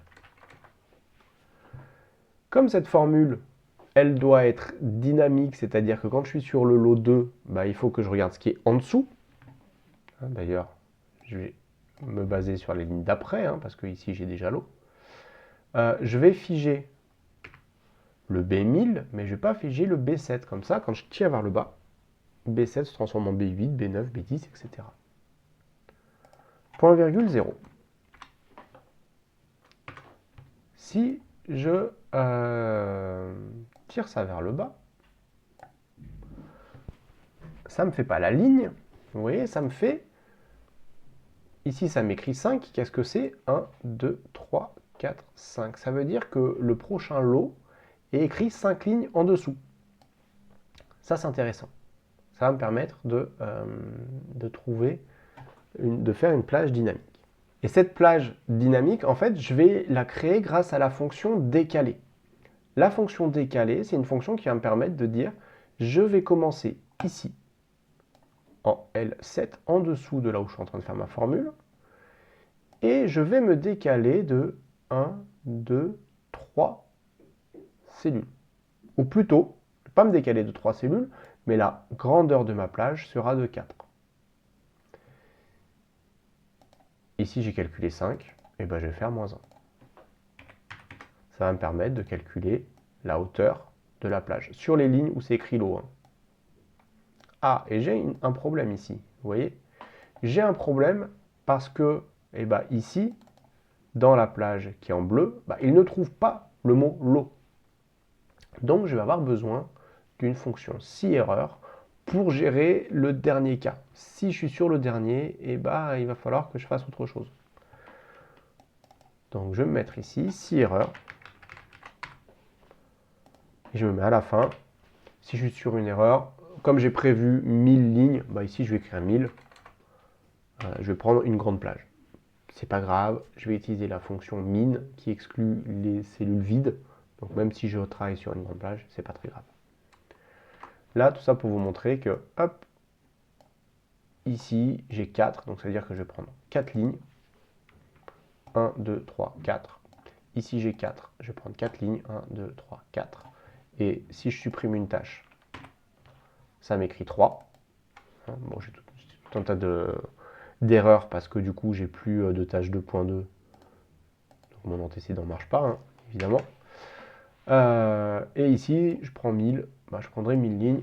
C'est pas grave. Cette fonction, si erreur, etc., je vais la mettre dans une fonction décalée. Décalée, je vais partir de la ligne juste en dessous, de là où je ferai ma formule.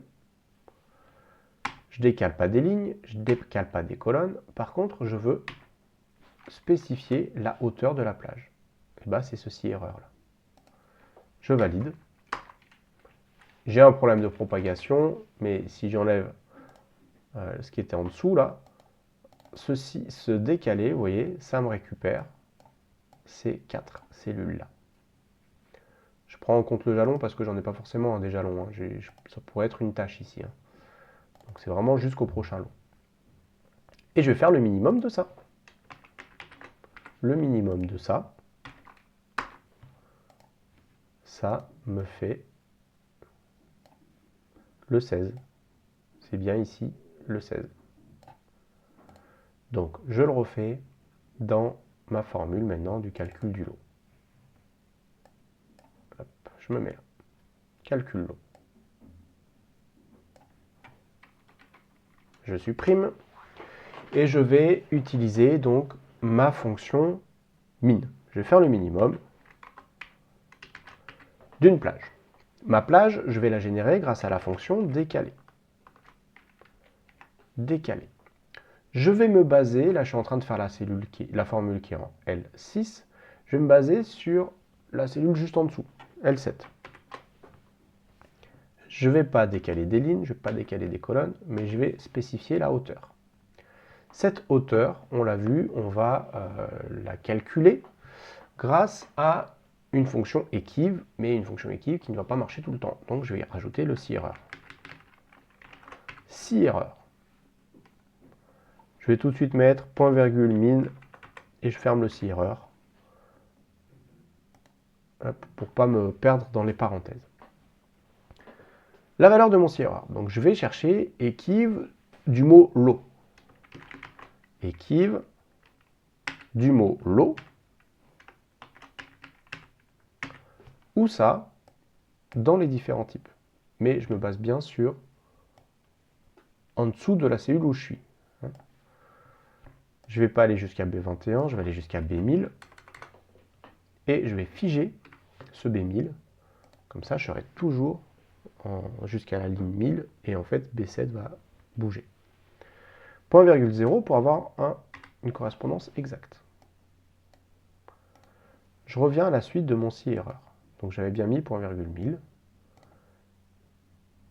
Ici.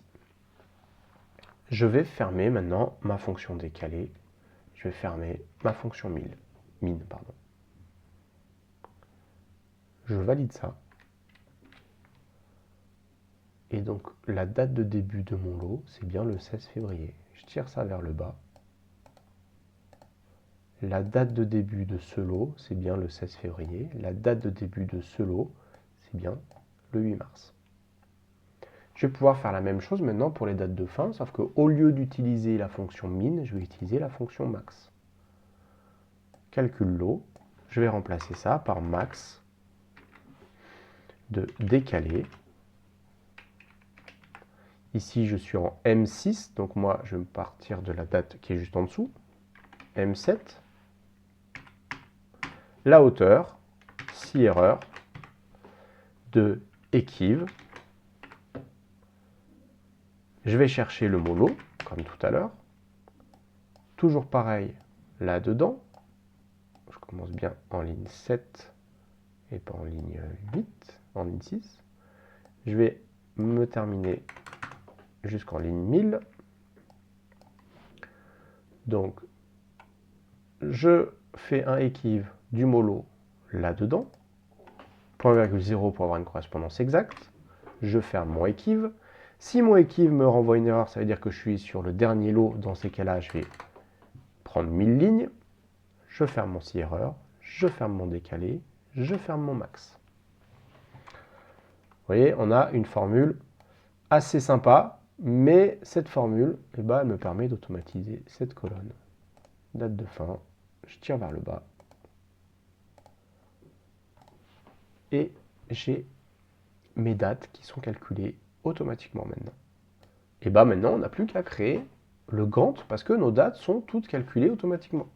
Ligne antécédent, on n'a pas besoin de l'afficher, donc moi je vais aller dans Données, je vais faire Grouper. Hop, comme ça, je peux la masquer. Toutes les autres, c'est bien si elles restent visibles parce que potentiellement, on peut les modifier. Avant juste de faire le Gantt, ce qu'on peut faire, c'est calculer la progression. Hein, on va faire une progression fictive. Peut-être que dans vos projets, c'est vous qui rentreriez à la main la progression. Mais ce qu'on peut faire, c'est déjà voir par rapport à la date d'aujourd'hui, à quel pourcentage on a accompli la tâche. Pour faire ça, j'ai 3 cas de figure. Si la date d'aujourd'hui, elle est supérieure à la date de fin, ça veut dire que ma date de fin est déjà passée, donc ma tâche, elle est remplie à 100%.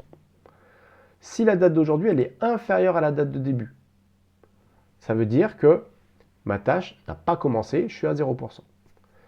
Troisièmement, si ma date d'aujourd'hui, elle est entre les deux, je vais calculer le nombre de jours écoulés entre la date de début de ma tâche et aujourd'hui, et je vais diviser ça par la durée de ma tâche.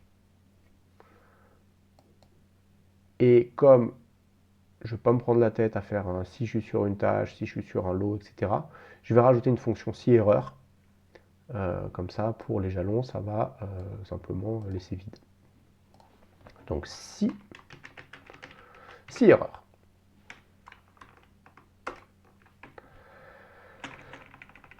Je vais tester, est-ce que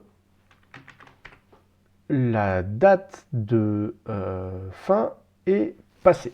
Donc si aujourd'hui, ça me récupère la date du jour, si je suis supérieur ou égal à la date de fin, que j'ai appelée fin. Si la date d'aujourd'hui est supérieure ou égale à la date de fin, alors je vais écrire 1, 100%. Sinon, si la date d'aujourd'hui est strictement inférieure à la date de début, c'est-à-dire que je n'ai pas commencé ma tâche, alors je vais écrire 0. Jusque-là, pas de souci. Il faut que je rajoute quelques espaces pour bien l'aligner ici. Dans tous les autres cas, ça veut dire que ma tâche a commencé. Donc il va falloir que je calcule combien il y a eu de jours ouvrés entre la date de début et aujourd'hui, et que je divise ça par le nombre de jours ouvrés entre la date de début et la date de fin. Donc je vais faire d'abord le numérateur, le nombre de jours écoulés, NB, jours ouvrés. Le nombre de jours ouvrés, ça me permet de calculer le nombre de jours ouvrés. Entre une date de départ qui pour moi est ma date de début, et une date de fin qui pour moi est aujourd'hui, et je peux exclure la liste de jours fériés. Ça, c'est mon numérateur, et je vais le diviser par la durée de ma tâche. La durée de ma tâche, je ne vais pas simplement récupérer la colonne durée, parce que pour les lots, elle est vide. Donc il va falloir que je calcule la durée entre la date de début et la date de fin. Comment je vais faire ça? Je vais faire NB, jour ouvré, la même formule, sauf que je me base de la date de début jusqu'à, pas aujourd'hui, mais jusqu'à la date de fin. Et j'exclus pareil la liste des jours fériés.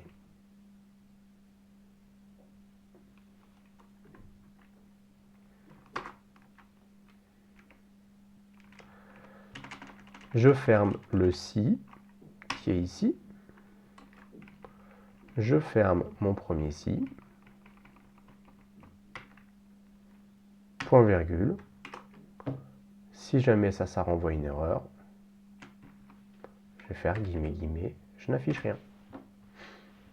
Donc si la date d'aujourd'hui est supérieure à la date de fin, ça veut dire que ma tâche est terminée, je mets 100%. Hein. Si la date d'aujourd'hui est inférieure à la date de début, je mets 0, ma tâche n'a pas commencé. Sinon, eh ben, je calcule le nombre de jours ouvrés depuis le début de ma tâche jusqu'à aujourd'hui, et je divise ça par le nombre de jours ouvrés. Je valide, ça me fait des pourcentages. Ces pourcentages-là, je vais les représenter sous forme de barre de défilement. Mise en forme conditionnelle, de barre de données, pardon.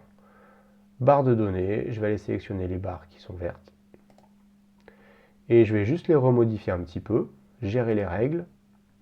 Moi, ce que je vais faire, modifier, je veux le minimum qui soit à 0, le maximum qui soit toujours à 1. Et je vais afficher la barre uniquement. Je vais masquer le pourcentage. Voilà, et donc là, vous voyez que nos tâches sont comme ça. On suit la progression des tâches. Si jamais ici, je mets un lien début à début, hop, et ben, vous voyez que automatiquement la durée a changé parce que toutes les dates se mettent à jour. Allez, on passe à la dernière étape qui va être de faire notre calendrier, le fameux diagramme de Gantt. Pour ça, je vais récupérer une quinzaine de colonnes, voilà, que je vais rétrécir.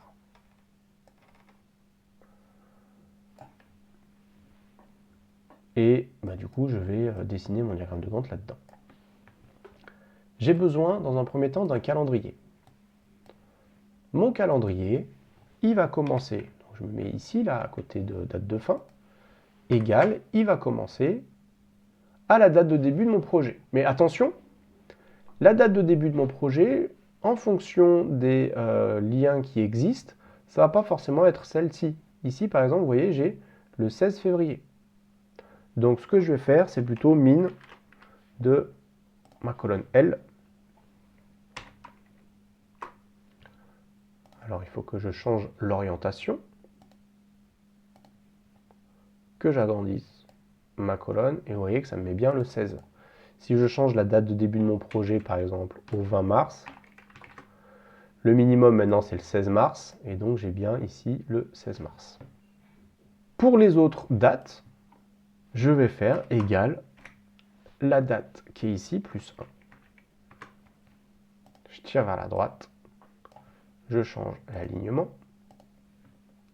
et donc en fonction de cette date, toutes les autres suivent.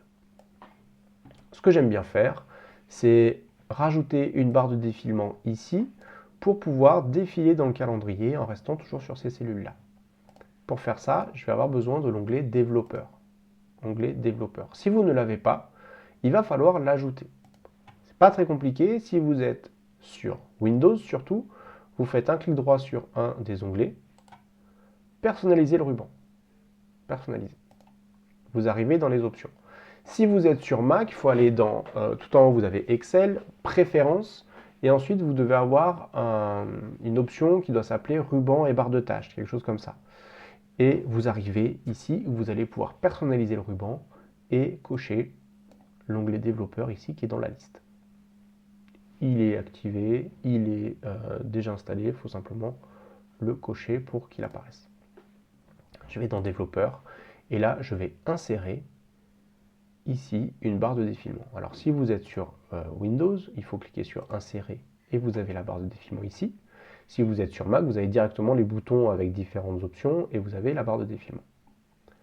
Je clique dessus, je l'insère ici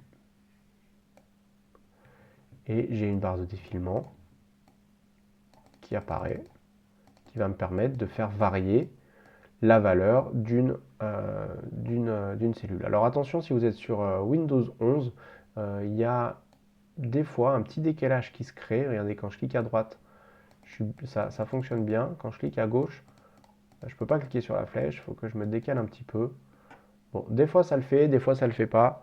En tout cas, cette option de la barre de défilement, elle n'est pas obligatoire dans notre Gantt, c'est simplement pour éviter d'avoir 50 colonnes. J'en ai une quinzaine que je vais pouvoir faire défiler grâce à la barre de défilement. Comment est-ce que je la paramètre maintenant? Je vais faire un clic droit, format de contrôle. La valeur active, c'est la valeur actuelle, c'est pas important. La valeur minimale, c'est quand ma barre est tout à gauche, quelle va être la valeur. Valeur maximale, c'est quand la barre est tout à droite. Moi, je vais mettre 35, c'est-à-dire que je vais pouvoir faire varier 35 jours grâce à ma barre de défilement. Et ce qui est super important, c'est qu'on va lui mettre une cellule liée. Je vais mettre par exemple celle-ci, N1. Et maintenant, regardez, avec ma barre de défilement, je vais pouvoir faire varier la valeur de ma cellule N1 en cliquant sur ma barre de défilement. Et pour que mon calendrier puisse être dynamique grâce à cette barre de défilement, dans ma première date, je vais faire égal, donc toujours le min, plus la valeur qui défile grâce à la barre de défilement. Ce qui fait que maintenant, vous voyez que j'ai ce problème là de décalage. Ça le fait de temps en temps, des fois quand on ouvre le fichier, ça ne le fait plus. Mais vous voyez que j'ai ici maintenant mon calendrier qui défile automatiquement. Cette valeur-là, si vous ne voulez pas la voir, pas de problème, vous la sélectionnez, vous cliquez sur la bordure là, et en maintenant cliquer, vous la mettez derrière la barre de défilement. Hop, on la voit plus. Ok, j'ai mon calendrier qui défile, ça fonctionne. Je vais faire un tout petit peu de mise en forme, c'est-à-dire que je vais mettre des bordures. Je vais mettre les bordures horizontales et je vais faire en contour toutes les bordures. Et là, je vais à nouveau faire le contour des bordures épaisses. Hop, voilà. Dans ce diagramme de Gantt, on va faire 4 choses. 4 choses. Premièrement, on va griser les week-ends. Les week-ends, je ne travaille pas, je vais les griser. Deuxièmement, on a des jours fériés, ici, on va les hachurer. Comme ça, on va voir aussi qu'on ne travaille pas. Troisièmement, on va vouloir repérer la date du jour, donc on va encadrer ici toute la colonne qui contient la date du jour. Quatrièmement, qui est le Gantt en lui-même, on va mettre ici en vert toutes les dates qui sont entre les deux dates de la ligne. Alors, on va commencer par griser les week-ends. Pour faciliter les règles de mise en forme conditionnelle, ici, vous vous rappelez, on a défini ça comme début, ici comme fin. Je vais aussi donner un nom à toutes ces cellules-là, de manière variable aussi, pour me baser sur le nom. Donc je me mets sur la première, je vais dans formule, définir un nom. Je vais l'appeler date en cours, hein, c'est la date en cours sur laquelle je vais travailler. Et ici, attention, ce n'est pas la ligne qui est variable, c'est la colonne. Donc je vais enlever le dollar devant le N, devant ma colonne. Donc ça va donner N$5 pour moi. Hein, donc j'enlève le dollar devant le N, et pas devant le numéro de la ligne. Ce qui fait que si je me mets là, je fais égal date en cours, c'est bien mon en-tête. Si je me mets là, date en cours, c'est bien mon en-tête ici. Allez, on va griser les week-ends. Je sélectionne toute ma plage ici de toute ma matrice de mon Gantt. Je vais aller dans Données, mise en forme conditionnelle, nouvelle règle. Je vais utiliser une formule. La formule, ça va être une formule qui va me permettre de savoir si je suis sur un week-end ou pas. Cette formule, c'est la fonction jour-somme. Jour-somme, c'est une fonction qui me permet de trouver le jour de la semaine d'une date. Égal jour-somme, parenthèse, de quelle date? Date en cours, hein, mon en-tête. Important, quand vous utilisez le jour-somme, il faut mettre .2 pour avoir un nombre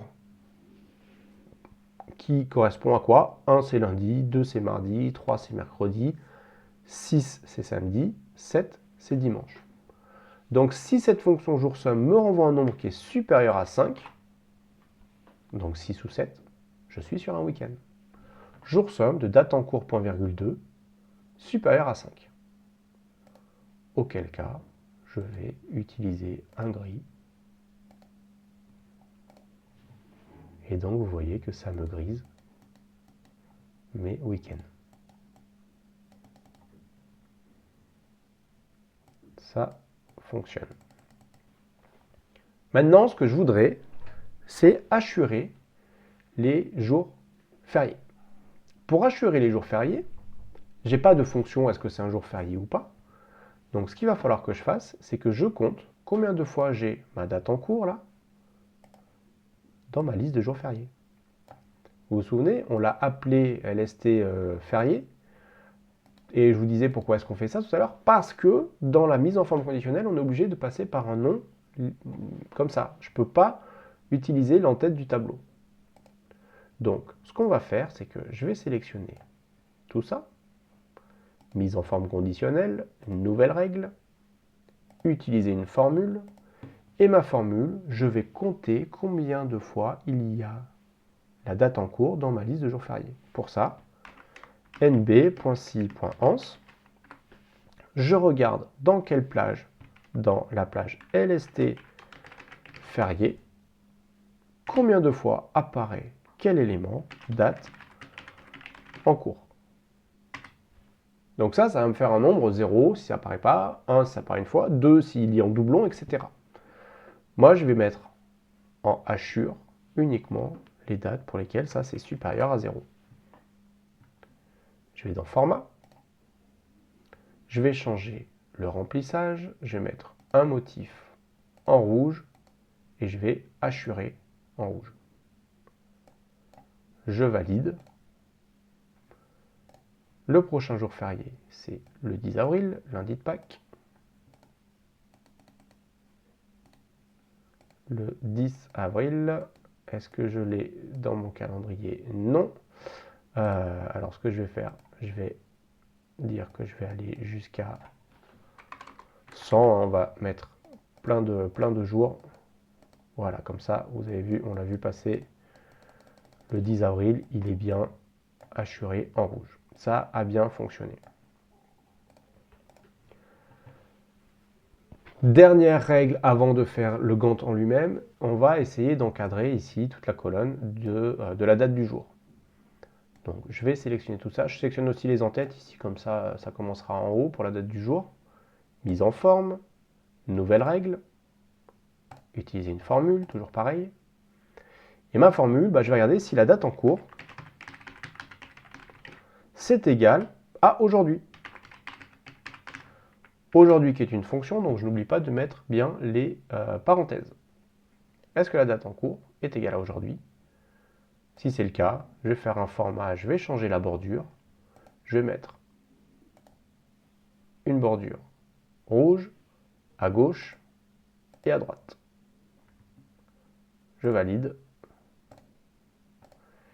On est le 13 mars, je vais aller repérer le 13 mars ici.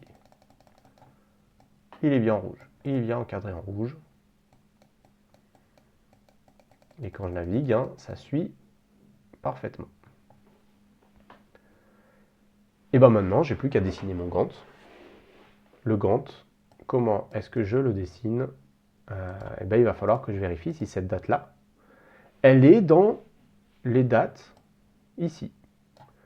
Donc, cette date, la date en cours, elle doit être supérieure ou égale à la date de début et elle doit être inférieure ou égale à la date de fin. Ça veut dire qu'elle est entre les deux. Et ce qu'on va faire, c'est qu'on va faire deux fois cette règle en fait, parce qu'on va faire en sorte que les lots ce soit dans un vert un peu plus foncé et que les tâches ce soit dans ce vert-là. Donc déjà, ce que je vais faire, c'est que je vais gérer mes règles ici pour récupérer cette couleur. Hop, je vais copier ça, le code couleur. Comme ça, moi, je vais faire en sorte que mes tâches ce soit exactement la même couleur, ce sera cohérent comme ça. Je sélectionne ces cellules. Mise en forme. Nouvelle règle. Utiliser une formule. Alors en fait, du coup, j'ai trois conditions. Je veux que ce soit une tâche. Je veux que la date en cours soit supérieure ou égale à la date de début, et je veux que la date en cours soit inférieure ou égale à la date de fin. J'ai trois conditions. Les trois doivent être validés. Je vais utiliser la fonction et. Et le type, c'est égal à une tâche. Deuxième condition, je veux que date en cours, ce soit supérieur ou égal à ma date de début. Donc j'utilise toujours les noms que j'ai définis dans le gestionnaire de noms. Troisième condition, je veux que date en cours soit inférieure ou égale à ma date de fin. Si c'est vrai, je vais mettre un format, un remplissage, je vais aller dans autre couleur, et là je vais coller mon code hexadécimal que j'ai copié. Je valide. Et là vous voyez que les tâches sont bien colorées au bon endroit. Le 20 février, le 20 février, du 16 au 20, du 16 au 20. Je vais faire la même chose pour les lots. Je fais exactement pareil. Nouvelle règle. Utiliser une formule. Ma formule, c'est quasiment la même chose. Je veux que le type, ce soit égal, pas à tâche ce coup-ci, mais à lot. Je veux que la date en cours soit supérieure ou égale à la date de début. Et je veux que la date en cours soit inférieure ou égale à la date de fin. C'est la même chose, sauf qu'au lieu d'avoir écrit tâche, j'ai mis lot. Je vais changer mon format, je vais changer mon remplissage. Pour que ce soit un peu cohérent, je vais recoller mon code hexadécimal et je vais le mettre un petit peu plus foncé.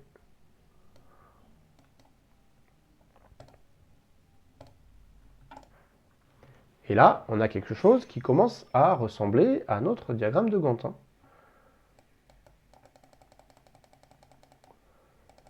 Ici, donc j'avais bien un lien fin-début par rapport à la tâche 2.3. Donc ça, le début commence bien après, avec 2 jours de décalage.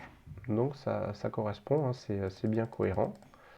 Alors, je me rends compte juste qu'il y a encore un autre petit problème. Là, le 11 avril, vous voyez, c'est pas la date de fin maximale, c'est la date de fin complètement maximale.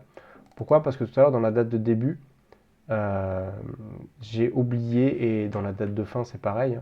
Il y a juste un truc que j'ai oublié de refaire, je vous l'avais montré quand on était en train de faire la formule à côté. C'était le -1 dans le équive, pour ne pas prendre en compte justement le lot. Donc je fais -1 ici. Quand je décale, comme ça, je décale d'une case de moins. Et ici, c'est pareil, je vais faire -1 après mon équive. Comme ça, je ne prends pas en compte le lot d'après. Hop. Et donc maintenant, quand je redécale, vous voyez que ici, ça fonctionne bien. Et ici, ça fonctionne bien. Allez, il y a un tout dernier truc qu'on peut faire, c'est rajouter nos jalons. Ici, le jalon, par exemple, je vais le mettre au 27 février, pour que ça soit cohérent. Hop, je vais le mettre en date courte. Et ici, mon jalon, je vais le mettre au 7 mars, ou au 16 mars plutôt. 16-03-2023. Et donc, je voudrais, par exemple, que ici, le 27 février, ça me mette un petit drapeau. Comme ça, j'ai visuellement, comme ça, je vois mes jalons. Pour faire ça, c'est pas très compliqué. On va rajouter une fonction si dans toutes ces cellules-là, pour que ça m'affiche un 1 si jamais je dois mettre mon drapeau, et que ça m'affiche un 0 dans les autres cas. Si le type c'est égal à un jalon, donc si le type c'est égal à jalon, dans ces cas-là, je ne vais pas mettre un autre si, je vais plutôt utiliser la fonction et. Et je veux que le type soit un jalon et que la date d'imposer, là, début imp, ce soit égal à la date en cours. Donc si je suis sur un jalon et que la date début imposée est égale à la date en cours, alors je vais mettre 1, dans tous les autres cas, je vais mettre un 0. Je la montre ici, là, si et le type est égal à un jalon et que le début imposé est égal à la date en cours, je mets 1, sinon je mets un 0. Je vais tirer ça vers le bas. Je fais attention à ne pas mettre la mise en forme. Pareil, je tire vers la droite. Ne pas mettre la mise en forme. Je peux juste réduire un peu qu'on voie bien que ça fonctionne. Alors pourquoi est-ce que ici ça me met dièse, dièse, dièse? Ah oui, parce que ça me met un 0, mais il est en format date. Je mets en format standard.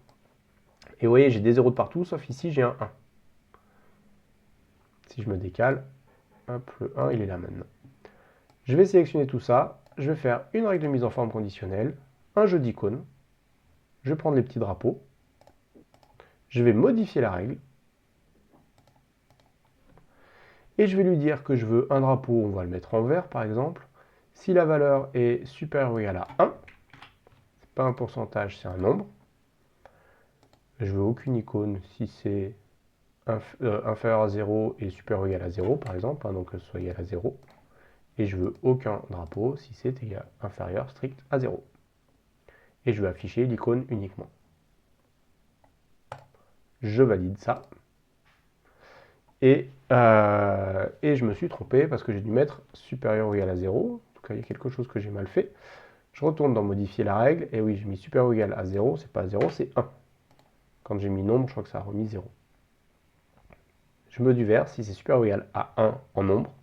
Si c'est inférieur à 1 et supérieur ou égal à 0, je mets rien. Et si c'est inférieur à 0, je mets rien. Il faut que j'ai quand même deux autres conditions. Je valide. Et là, vous voyez que j'ai un drapeau vert uniquement ici. Si je me décale, bien évidemment, ça suit. Dernière chose qu'on peut faire, c'est que comme on ne travaille pas les week-ends, je voudrais pas que ce soit en vert sur les week-ends, mais que ce soit grisé. Donc je vais aller gérer les règles. Et en fait, ce que je peux faire dans le gestionnaire de règles de mise en forme conditionnelle, c'est remonter la règle du week-end. Comme ça, elle est au-dessus des autres. Et les week-ends seront toujours grisés. Voilà, on a un diagramme de Gantt maintenant qui fonctionne avec des liens que je peux définir. Hein. Ici, je mets début à début. Hop, il y a tout qui se recalcule. Toutes mes dates se remettent à jour. Mes tâches s'adaptent automatiquement. Et bon, les jalons, c'était imposé. Hein. Je l'ai mis en début imposé, donc il reste ici. J'ai les progressions aussi qui se recalculent. Si je change évidemment la durée de mes tâches, il y a tout qui suit. Donc tout est dynamique automatiquement. Voilà, j'espère que ce tutoriel était clair, qui vous aura aidé à créer votre propre diagramme de Gantt, soit le même que moi, soit en l'adaptant un petit peu. Et moi je vous dis à très bientôt pour une nouvelle vidéo.